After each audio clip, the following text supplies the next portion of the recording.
কৃতজ্ঞ যে আমরা এখন বলে গেলাম তারপর শেষ, কিন্তু এটাকে আপনাদের প্রচার লেখনের মাধ্যমে দুনিয়া বিশ্বব্যাপী এটা প্রচার করার দায়িত্ব বলতে আপনারা। সুতরাং আপনাদের কাছে আমরা অত্যন্ত কৃতজ্ঞ। আমরা কিছু বলবো শুধু একটি কথা বলবো, আসন্ন যশোরের জুলুস যেটা ২৬ তারিখ একে চট্টগ্রামে হবে, সেটা নিয়ে আপনারা আজকে যেভাবে আপনারা এসেছেন, আমি আমার খুদে কাবার তরফ থেকে আপনাদেরকে আবার স্বাগত জানাচ্ছি। দাওয়াত দিচ্ছি মোবারক বুতানে আপনারা তখনই আসবেন ইনশাআল্লাহ। যাতে যতদিন জুলুস ঈদে মিলাদুন নবী সাল্লাল্লাহু আলাইহি ওয়াসাল্লাম বিশ্বের মধ্যে একটা অন্য রকম যতটুক জুলুস হয় সেটা আপনাদের লিখনের মাধ্যমে প্রচারের মাধ্যমে এটা আপনারা প্রচার করবেন।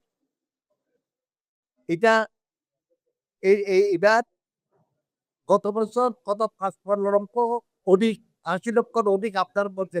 এইবার আমরা জানি শুধু আমার খুদের কাবলার পীরবাইয়েরা এখানে আসি না, সমস্ত আশিকের রসুল, সমস্ত আশিকের রসুলরা এখানে সমবেত হই।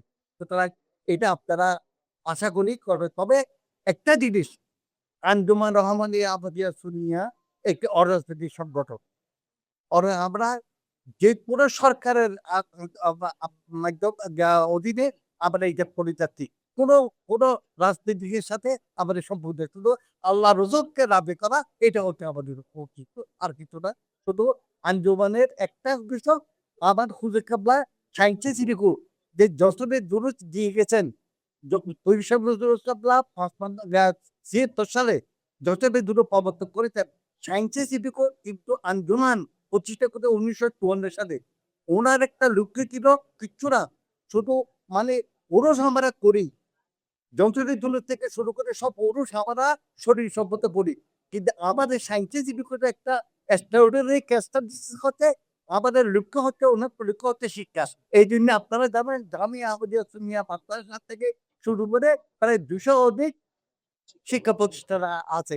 সুতরাং এইটা আমরা সায়েন্টিফিক এবং আমরা আন্দোলনও এটার উপরে আমরা গুরুত্ব দিই।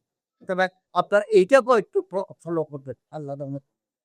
আপনারা অনেক কষ্ট করে এসেছেন। আবারও আমার হুজুর কেবলার তরফ থেকে মোবারক জানাচ্ছি। হুজুর কেবলার সাথে এইবার সাবেক সৌদি কেবলা আসতেছে, কাশের শাহ হুজুর আসতেছে, শাহজাদা আকিব শাহ হুজুর আসতেছে। তা আপনারা সবাই আমন্ত্রিত ইনশাআল্লাহ আসবেন।